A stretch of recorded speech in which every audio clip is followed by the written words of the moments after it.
Are you feeling overwhelmed by hormonal changes? If you're a woman, you're not alone. With over 1,000 hormone disruptors in our environment, it's no wonder things can feel out of balance. On top of that, natural changes like PMS, menopause, and other life stages can leave you feeling tired, irritable, and trapped in a constant battle with your body. But here's the good news. You don't have to suffer through it. Hormone Harmony by Happy Mammoth is here to help. This herbal formula fine-tunes your hormones, balancing estrogen, testosterone, and even stress hormones like cortisol, which can contribute to weight gain, racing thoughts, poor sleep, and more. With over 40,000 five-star reviews and a bottle selling every 24 seconds, the results speak for themselves. Ready to feel like yourself again? For a limited time, get 15% off your first order at happymammoth.com using code NEXTCHAPTER at checkout. Visit happymammoth.com today and get your old self back naturally. Hey, it's Amy Brown from The Bobby Bones Show. Join me in supporting St. Jude Children's Research Hospital for a chance to win a trip to meet Megan Maroney at the 2025 iHeart Country Festival in Austin, Texas on May 3rd, hosted by Bobby Bones. We're going to hook you up with tickets, flights, hotel, food credits, and a meet and greet with Megan Maroney. Take action now to support St. Jude and help cure childhood cancer, and you're going to be entered for a chance to win. Visit iHeartCountryTrip.com to learn more.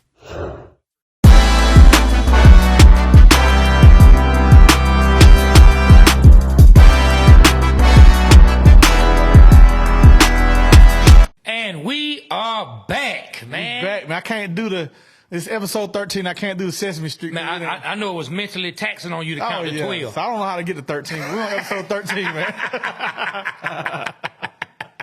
I told you, man, I learned to count from Sesame Street, so I can't get to 13. Hey, you might have snapped, man. I don't know if I can get to 13. Hey, you might have snapped. But look.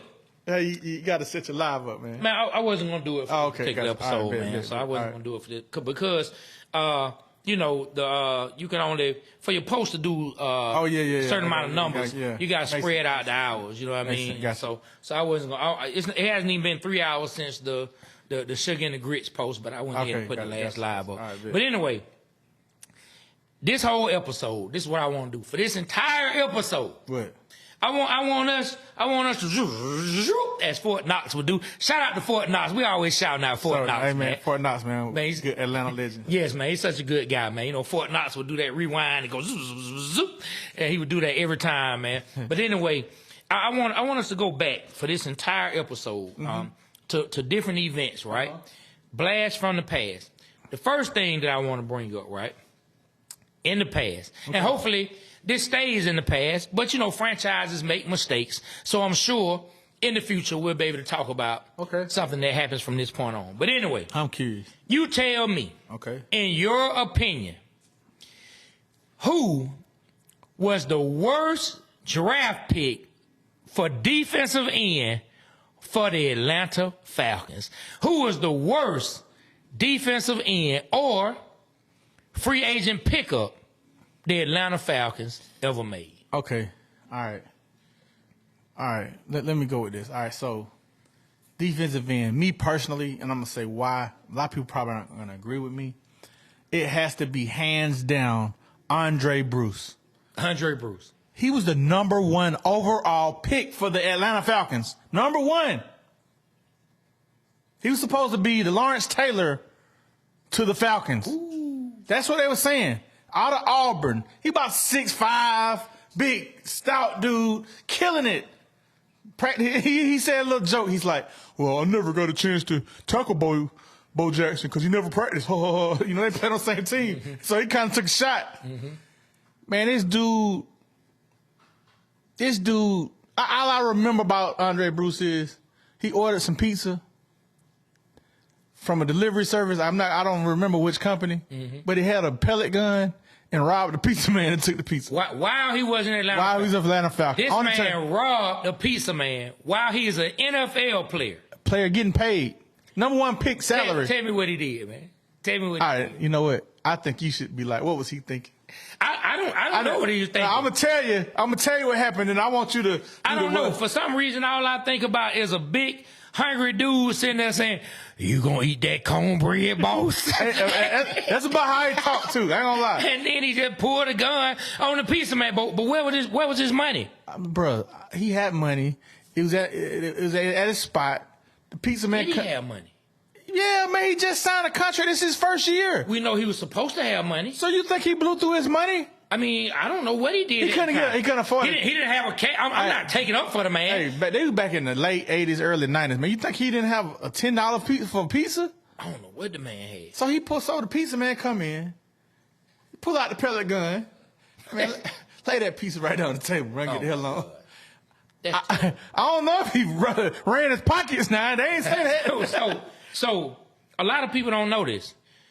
You're telling me and the Atlanta fans that we drafted a defense number one overall, Number one overall. Not just the Falcons' first round pick. Number one. The number one. And me reading the article, I think it was in his third year with the Falcons. Year. Okay, there you go. I think it was in his third year. This man robs a pizza man. So you a franchise owner. Yes. And you're one of your players who's supposed to help take your franchise to the next level. Yeah. Robs a pizza man. Yes. For a pizza that, and this what, 1990, whatever, early 90s, right? Yeah. Pizza probably cost about $5, maybe $12 no more. for 2 larges. He probably got 3 larges. Maybe. And delivery. Free. I'm trying to tell you, man. Okay, let's just say 15. For $15, this man probably had 2 larges and a tip. It probably could have got him the pizza. It probably was pizza. Oh, man, this man. Yeah, so that has to be the dumbest thing that I've ever heard of. Yeah. Somebody robbing, an NFL player robbing. I mean, it's stupid, period, for people to like, but that used to be one of the foolish things that people would do. They would call a pizza man, and they come and they would rob them. And that's why nowadays, I don't know if they still do cash or whatever, but I know they tried to go to a lot of just go ahead and pay online. They keep them from getting robbed. But this man is an NFL player making money. I don't care if the man was only making $100,000 a year, and he decides to throw that career away to rob somebody. Yes. I don't know what he was thinking, but that's why I say he's one of the worst picks. I'll go through about 3 more that I can think of. Well, you got to let me step in and throw one out. You done threw Andre Bruce out. All right, well, go ahead. Let me go. I'm going to tell you. I already know who you're going to say. I'm going to tell you, man. I dislike this guy, one, because he was sorry. Right? One, because when I went through his stats, this dude was like, he was getting his college sacks off of teams like, let's just say a team like Furman and schools of that nature, smaller schools. So is it a top 10 pick? Yes, I know yes. What this is. Yeah, top 10 pick. And I'm going to tell you what really made me mad, because I'm going to paint the scene for you. I'm watching the draft. The year is 2007. 2007. Michael Vick they just found all kind of stuff at his house. We don't know if Vic gonna get in trouble or not, but we still trying to see the team building. Okay. We going to the draft. It's a player that had torn college football up that past season. I'm talking about he took college football by storm the last 2-3 years. Okay. So he doesn't get drafted number 1, 2, 3, 4, 5, or 6. Oh, I forget what we drafted. Wait, 1 pick before us. 1 pick before the Falcons. The Minnesota Vikings come up, right? Who they get? The Minnesota Vikings had just brought in a running back, I think, from the Chicago Bears to join their team. Paid him good money in free agency. So I'm like, I called my partner, Jill. Hey, man, we going to be able to get none other than Adrian Peterson. I remember that. We about to draft Adrian Peterson because Minnesota just brought in a free agent running back. Yeah. They not going to draft Adrian Peterson. Oh. Boy, we about to have Vic. And Adrian Peterson. We about to have Adrian Peterson and Norwood. What? Oof, that'd have been What? Nasty. You telling me we about to have Jerry Norwood and Adrian Peterson and Vic? Oof. I'm going crazy in the house when the Vikings come So up. who do we get? The Vikings draft Adrian Peterson. All right. The next draft, we go defensive end and draft Jamal. I couldn't sack a quarterback if they laid down and asked me to just touch him. Anderson. I think he had like a total of 5 sacks out of his career. That man is trash. Hey, real quick, I don't remember what he did in Trash. college. He was killing college? So the man had 1 year where he had like 10 sacks, but like I told you, I looked up his sacks. He had a bunch of sacks against small schools, say like 7 or 8 sacks against small schools, and like 2 or 3 against schools that So he had like one he came game- from Arkansas, right? Yeah, so he had one game where he had 4 sacks off a start. Against a small school. wow. And that beefed his stats up. Jamal Anderson. We're not talking about the running back. Man, no, man, shout out to Jam. We're not talking about Jam. Yeah. No, we're talking about defensive end Jamal Anderson. So when I was thinking of the when I picked Andre Bruce, Jamal Anderson really was like the one I was gonna say, but Andre Bruce pissed me off. I mean, dog, this dude pulled. No. This dude tried to rob somebody. Yeah. This dude, that's the worst to me. Yeah. That hands down. With a pellet gun. That's the worst. It wasn't even like he didn't go to no bank or no jewelry store. Hey, well, let's keep going All right, down the line. Let's go. Let's keep. Oh, who else would you? All right, lump in? I'm going by number 1 picks. I would say the next one would be Parade Jerry. Perry Jerry. Okay, so we talking defense line, just DN, because Perry Jerry was a D tackle. I'm talking defensive line, but I Okay. go with that. Vic Beasley, he had that good year. Hey man, I can't throw Vic in the bus He helped us category. get to, he was a bust, man, because he was drafted high, top 10 pick. He's supposed to still be playing. To be honest with you, Oh yeah. he was a big reason we got to the Super Bowl. He had a good year, so I give him that. So that's why he's not number 1. But just for he just fell off. He fell off fast and hard. He did. Yeah, I don't understand it. And then the other one is, I know what you about to say. Tack McKinley, man. Like, he really let me down. I'm here to get to the quarterback. Find me later. My grandma. Find me later, man. My grandma. Find me later. I really thought he was gonna do his thing. We should have known then the dude had some kind of mental issues. Yeah, he had a thing, a chain of his grandma. Well, no, he just had a picture frame. Yeah. He didn't have a chain. Yeah. He came out with a picture frame in his hands. Yeah, so I can't hate on that because I definitely understand, but I'm mad is the theatrics. The theatrics, okay, cool. But the reason I'm really mad is a couple picks down, and we traded up to get him too. So we lost some assets. But we could have had who? The Slickster got him. The Slickster got him, Thomas Dimitrov. So who could we have gotten in that draft? T.J. Watt. That's who I was going with. T.J. Watt. Mickey Ficky Watts, man. T.J. Watt. We could have got him without trading any assets, and he's still playing, doing his thing. Still dominating. But they chose to go Tack McKinley. Is Tack still playing? Man, Tack used to be online tweeting and putting on Instagram that, man, I'm so dry in this city.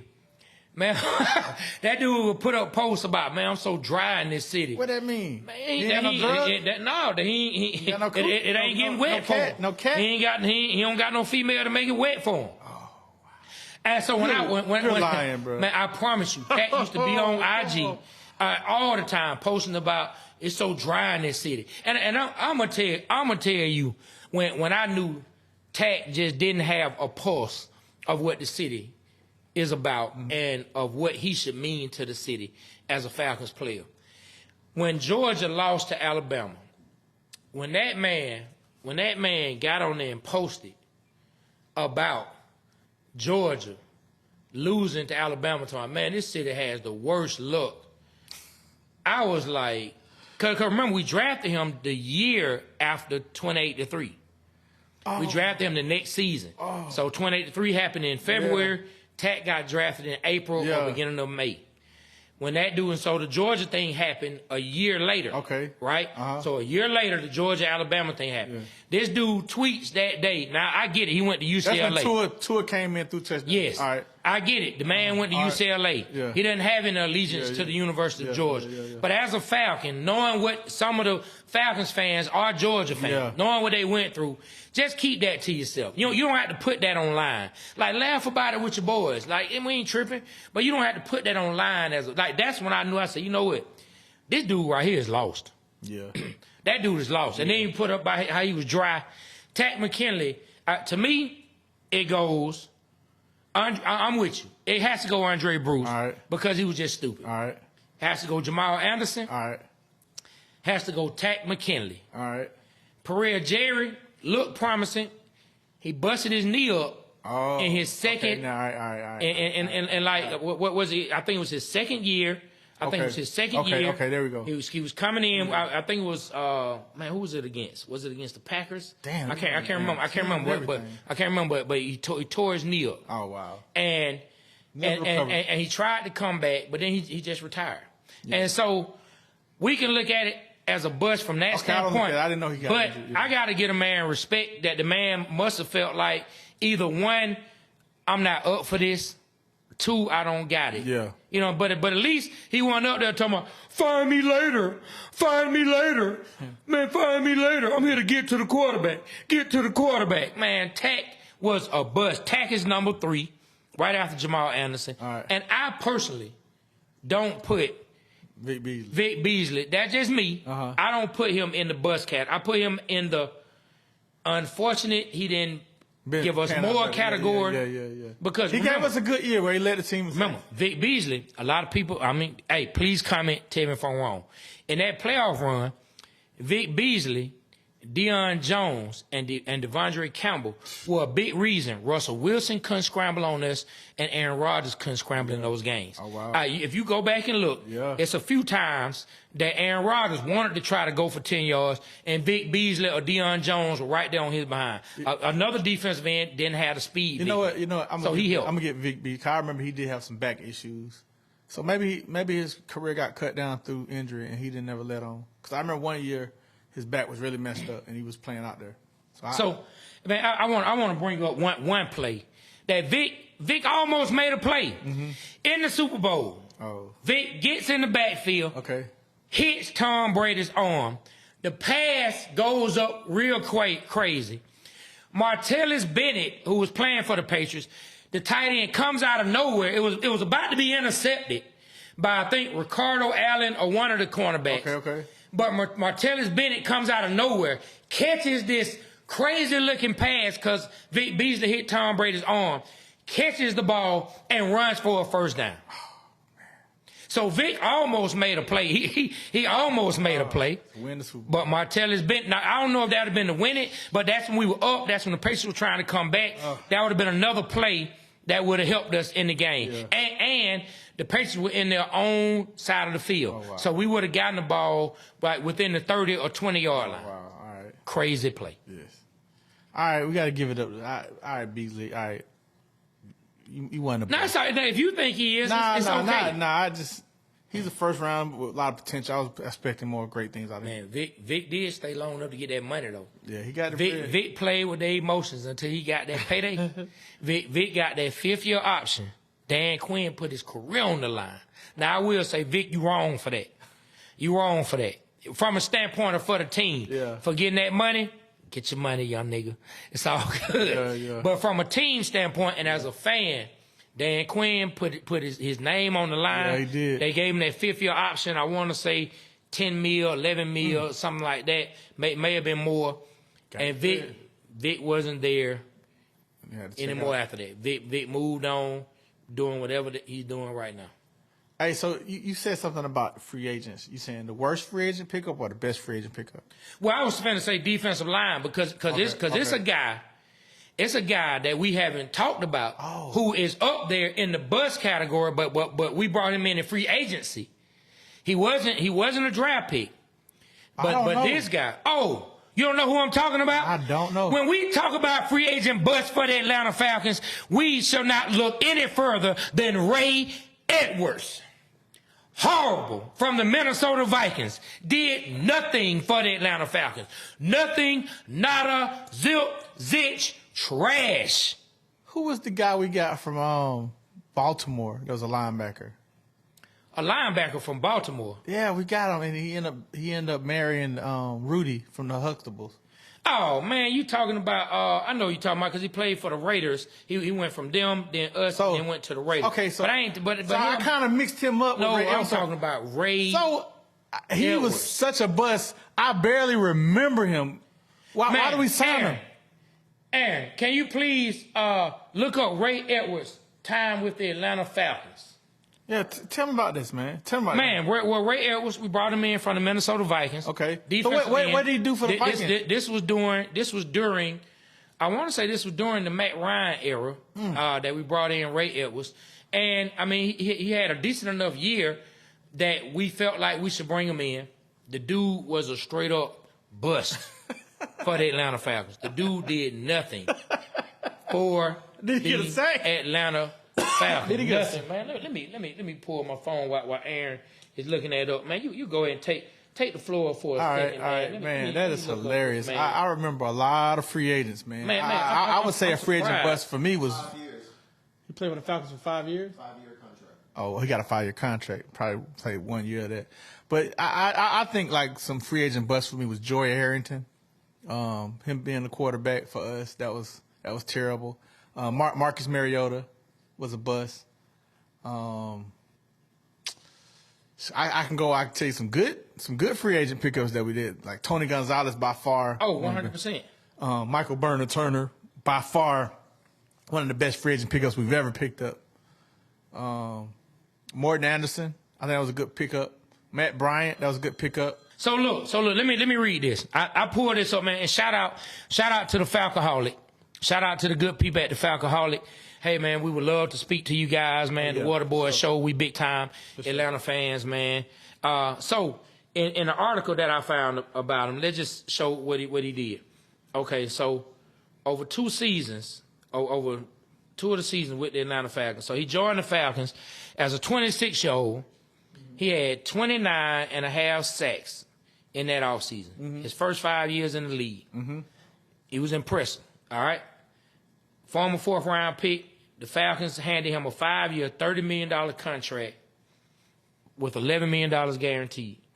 Over the next 2 seasons, he played in 25 games, only sacked the quarterback 3.5 times during his 2 years with the Atlanta Falcons.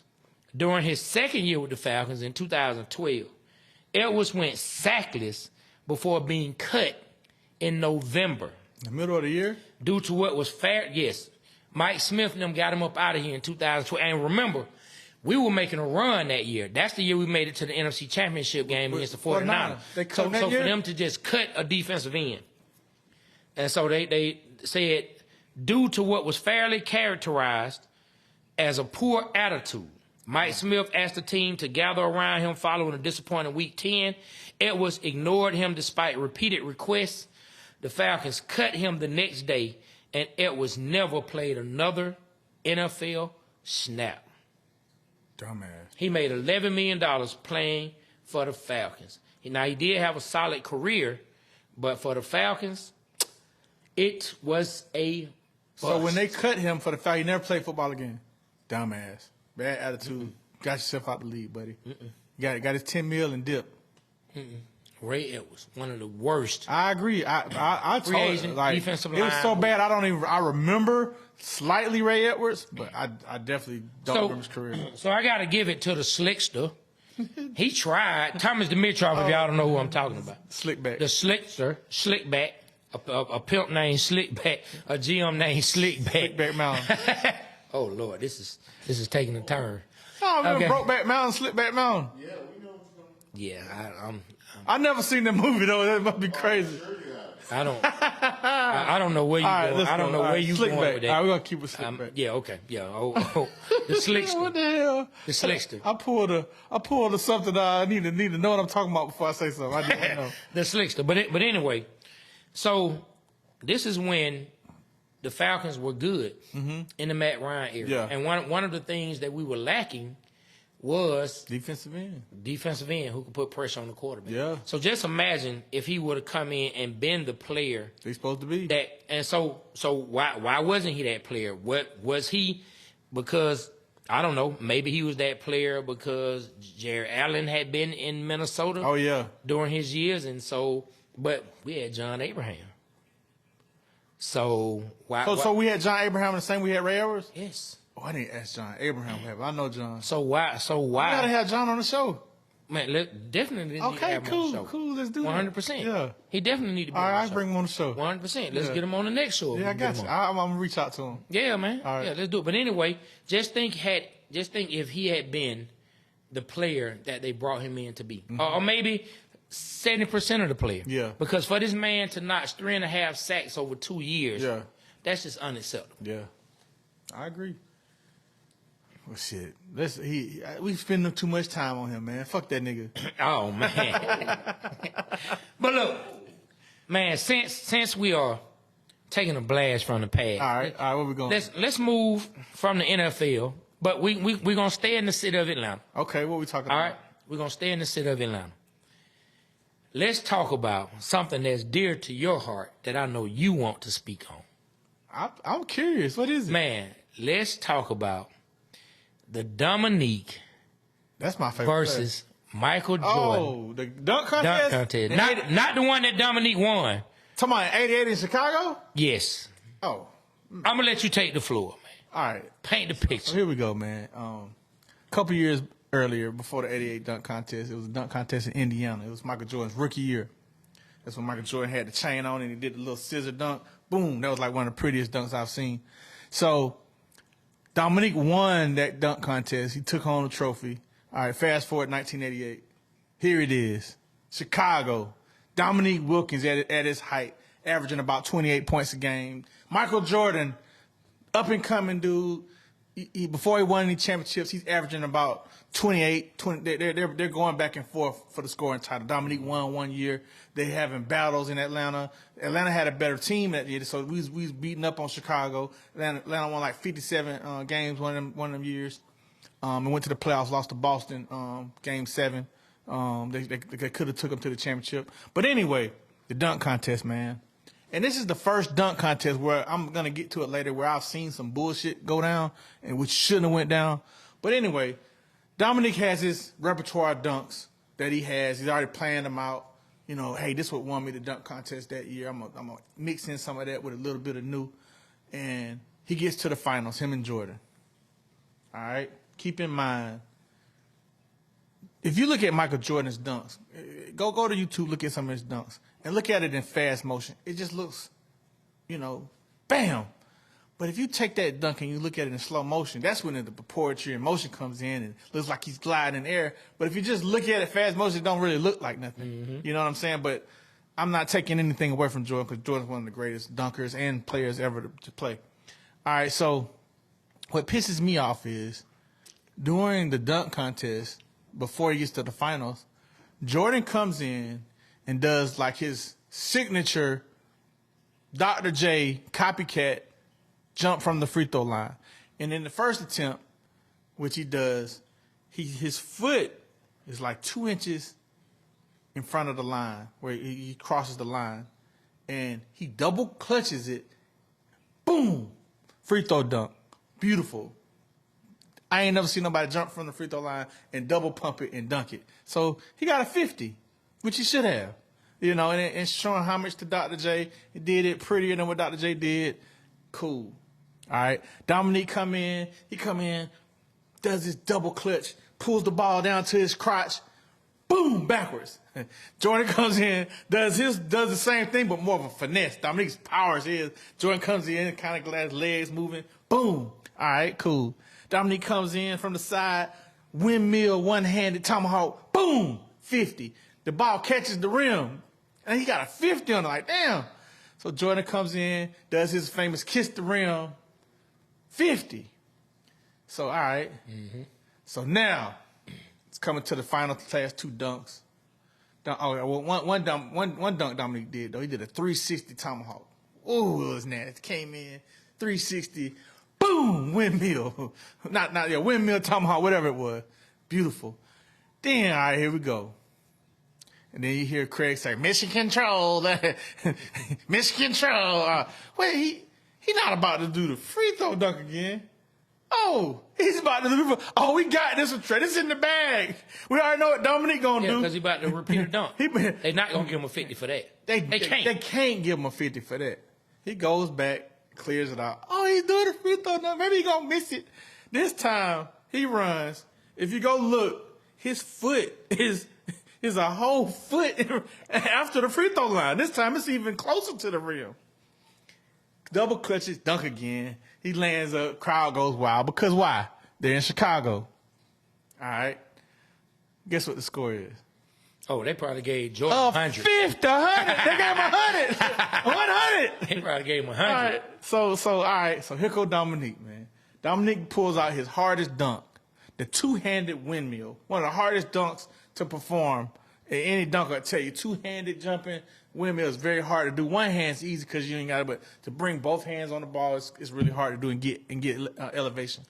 Dominique comes in, nails it. The ball doesn't get caught on the rim. Power dunk, bam.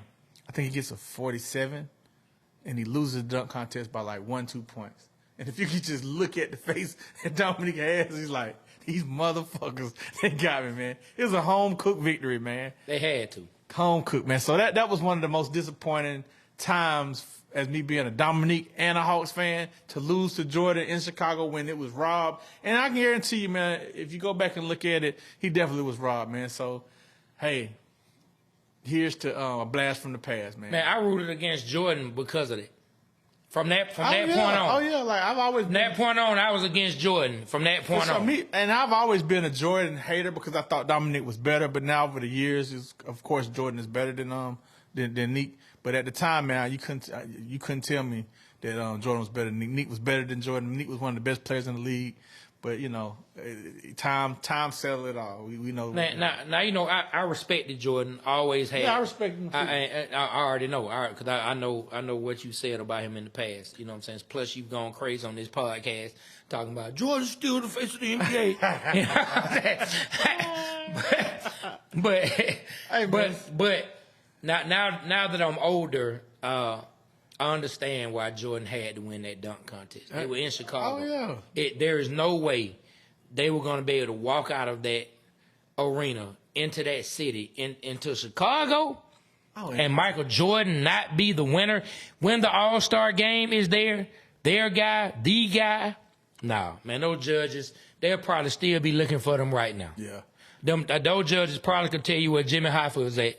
If they wouldn't have gave Jordan, if they would have made Jordan lose, yeah. I bet you they could tell you what Jimmy Hoffa is. And if you don't know who Jimmy Hoffa is, Google it and see what happened.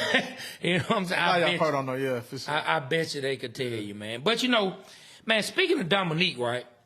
Speaking of Dominique, I want to bring up what I call a wild Atlanta sports move. So today, I already know where you're going. Today in Wild Atlanta Sports Move, we revisit the idiotic trade of Dominique Wilkins. Oh, no. In 1994, the Atlanta Hawks traded fan favorite, human highlight reel, the most exciting play, the Wizard of Windwheel, Mr. Dunk on Your Mama, Dominique Wilkins. The human highlight film. For Danny Manning. And a bag of Lay's potato chips. Listen, not Eli Manning. Not Peyton Manning, not even Mrs. Manning. They traded for Danny Manning. Hey, marking the first time that an NBA franchise ever traded their leading scorer in the middle of a season. No time before that had the leading scorer of a team been traded in the middle of a season. They traded Dominique to the Clippers for Danny Manning. I guess they thought they were going to get younger. Neat contract was coming up. They make it to the playoffs. They get bounced out of the playoffs, I think, in the second round. And guess what's even worse? Danny Manning did not re-sign with the Atlanta Hawks. So what do we get? Man, hey, and I think they traded a first-round pick along with it. They gave Dominique Wilkins a first-round pick. So you lose Danny Manning in free agency. You no longer have Dominique Wilkins, and you did not go further in the playoffs without Dominique than you thought you would. Hey, Trey, I got a little insight on this because I used to date Dominique Wilkins' sister around that time, so I know I was real close to the family. That was all a beef between Lenny Wilkins and Dominique Wilkins. I bet. That was a power move that Lenny Wilkins pulled to show he had more power than Neek. I bet. And that's really what happened. Yeah, I'm looking up everything. Yeah, now. Lenny Wilkins and Dominique, they really had some differences, and Lenny pulled out his, so Lenny was he's considered one of the all-time greats, NBA ambassador. You know what I'm saying? I'm not gonna say coach. I'm saying ambassador to the NBA. He just was someone that had a lot of respect in the NBA, and it seems like the NBA sided with him. The Hawks and the NBA sided with him to get rid of Neek, but it was some. Wow. I think Neek and him really had some stuff that it was just some major stuff. I can go back to this though. You remember Reggie Theus? I do remember Reggie Theus. So Reggie Theus used to have the females going crazy. Yeah, so him, Dominique, and Mike Fratello. The reason Reggie Theus didn't last with Atlanta, I know this. Reggie Theus was banging one of Mike Fratello's side pieces, and they fell out over that. So that's why he left Atlanta. True story. Well, allegedly, that's what happened. Jeez. So I wanted to bring that up. But back to the Neek thing. What did you find out with looking at? Yeah, no, we just wanted to make sure that I was accurate about the first round pick. So yes, they traded Dominique and a first round pick for Danny Manning. So not only did you lose a first round pick, you lose fan favorite Dominique Wilkins for Danny Manning. Danny Manning does not resign, and till this day, still to this day, a lot of Hawks fans, a lot of older Hawks fans. Oh, they're still not Hawks fans. They do not support the team, and they forever say the Hawks will be a train wreck because of it. Let me ask you a question, and be honest. Danny Manning and Dominique Wilkins. Now, Danny Manning was a great college player. I don't ever think that the success he had in college equaled out to the NBA. Who was better, Dominique Wilkins or Danny Manning? Man, Dominique, hands down, man. You're not gonna see Danny Manning you're not even gonna see Danny Manning on a top 50 college players, much less top 50 NBA. So how in the hell do you trade Dominique Wilkins, a first-round draft pick, for Danny Manning? Wild Atlanta sports. I mean, so like the Clippers had to be like, you're giving us Dominique Wilkins, who's better than Danny Manning, and a first-round pick. So look, if we want to play devil's advocate, right? Dominique was older. Dominique was coming up for a new contract. I think, I believe, this is just me believe, because I wasn't there. My belief is they thought they were going to get younger. Dominique was getting older. What you said about the coach and Dominique probably played a part in it, but I think they were trying to get younger. But Danny Manning skipped on out of town and went to Phoenix to play with Charles Barkley. And I think he got injured right after that the next year in Phoenix. And he got injured in college. He took he shredded his knee, so he was already damaged to that. But that goes to show you, man, like that was something behind that. That I ain't gonna lie, my heart was broken when they traded Neek. The Hawks were #1 in the East at the time they traded him. Jordan was off playing AAA baseball. Wasn't even in the league. Oh wow! So you have as much shot as anyone else. Jordan is out the league. All right. And these men that are in the front office make the decision to trade the fan favorite when you're #1 in the East. You know what? That's one of the worst Atlanta sports moves ever, man. To this day, that still hurts. And the Hawks have not had an exciting player until now with Trae Young. Josh Smith was exciting, but I get what you're saying. Josh Smith was exciting, I get what you're saying. I get what you're saying. That's a star player, a face of the Hawks, star player, face of the Hawks. Yeah. Josh Smith was exciting. I ain't gonna lie. Yeah. I was pulling for him. God knows I was. Yeah. Yeah, but hey, all right. The NBA Combine is going on, right? Okay. And Bronny, LeBron James' son, he's having a decent combine, but something was discovered about Bronny in the combine. All of the publications and all of the write-ups were saying he was 6'4". Comes to find out he's 6'1". So I want to do a segment of what were they thinking, Trey, when they put 6'4", and from college to high school to now. But now the NBA has discovered that he's 6'1". So What were they thinking when they did that, Trey? You know what, dog? I'm gonna be honest with you. I really don't have. I don't even think of anything funny I could try to do to that one because I think everybody's height gets. But that's ramped up. way down. I mean, they've been saying Trae Young 6'2", Trae ain't no 6'2", Trae ain't no Trey like 6'2". 5'5". 5'5". About Good 5'5". Lord. Lord Jesus. He about Muggsy Bogues size. I'm just playing. Look, it genuinely threw me off when you said 5'5". I'm over here like 5'5". You believe me? You believe me? Nah, it just, I don't think my brain caught up to the joke. I was saying like 5'5", jeez.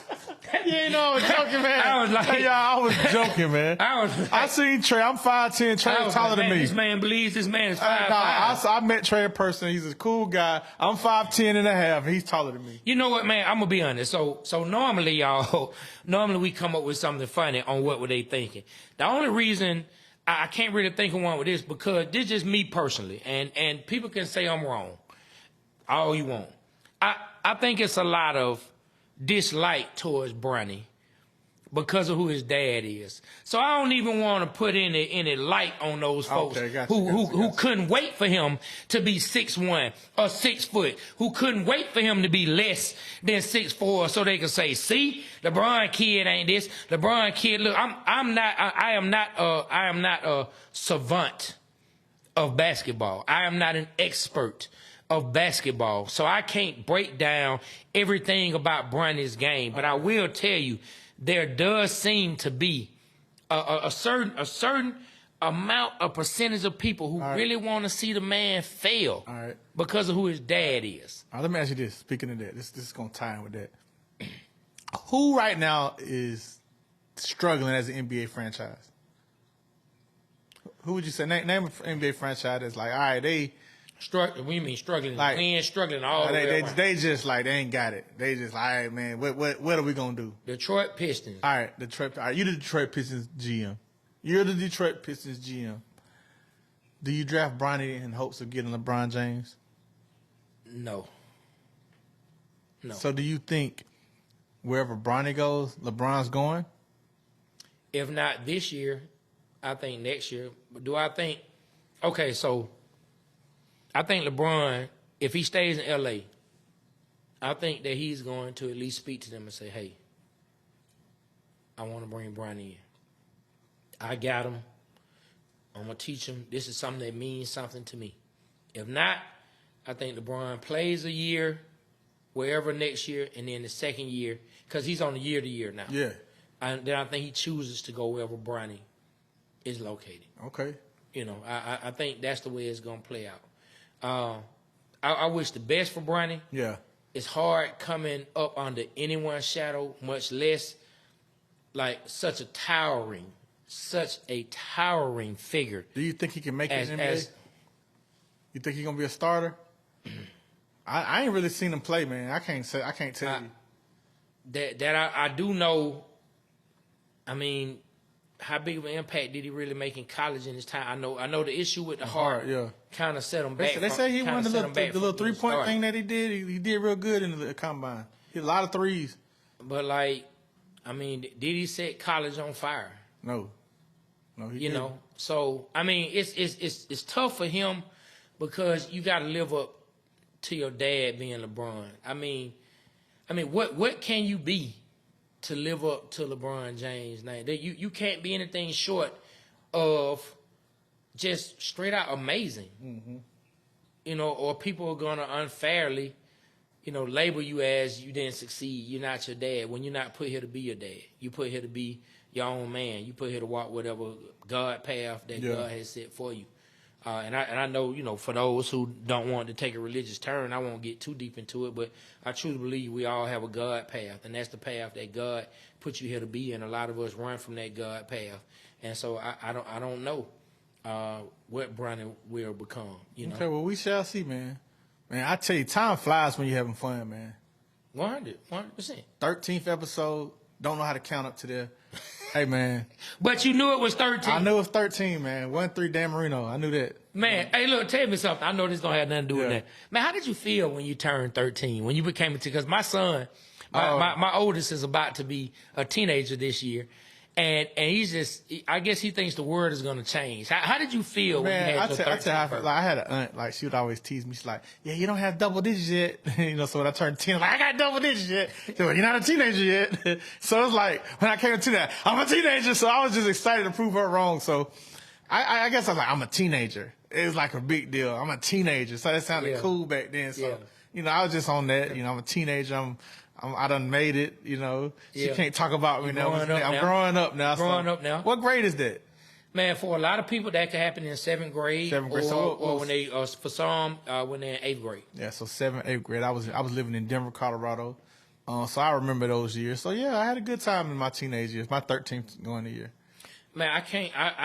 You know what I was thinking about at 13, I won't say here at the podcast, but because I don't want to make me seem like a heathen. But 13 was a good birthday, man. 13 was a good birthday. I really felt grown. You know what I'm saying? I really felt like I was growing up. I'm not gonna put out there the things that were on my mind and what I was trying to accomplish at that particular time. I can only imagine. But being 13, man, like I think about my son, and so he's been, when he was 10, he would say, Dad, I'm almost a preteen. So when he turned 11, he said, yeah, Dad, I'm a preteen. Then when he turned 12, he said, yeah, Dad, I'm a preteen. So I'm looking forward to the day he turns 13. I really don't know what we're gonna do for him, but I would love to make it really special. For him turning 13. Now, I'm not taking my son to the strip club. I didn't say that. That was at 13. I'm not gonna teach him to spend his money frivolously. I'm not going to teach him to be irresponsible with his money. Man, you ain't lying. Notice how that's the main aspect of it that I'm harping on. Yeah, man. I'm not going to teach him to blow his money. Yep. You know what I mean? I'm not going to teach him to blow his money, man. Man, well, hey, this been great, man. What you got to tell him before we leave? Man, all I have to say is, man, we love you. We thank you. And, man, just keep sticking with us, man. The Waterboy Show, man, be rich. Trey Boy, you can just call me Trey. Hey, man, we are out. We out.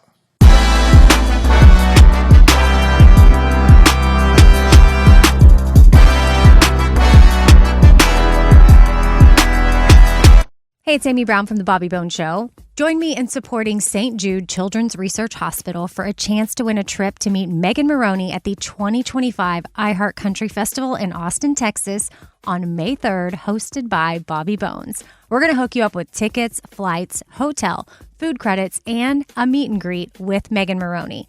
Take action now to support St. Jude and help cure childhood cancer, and you're going to be entered for a chance to win. Visit iHeartCountryTrip.com to learn more.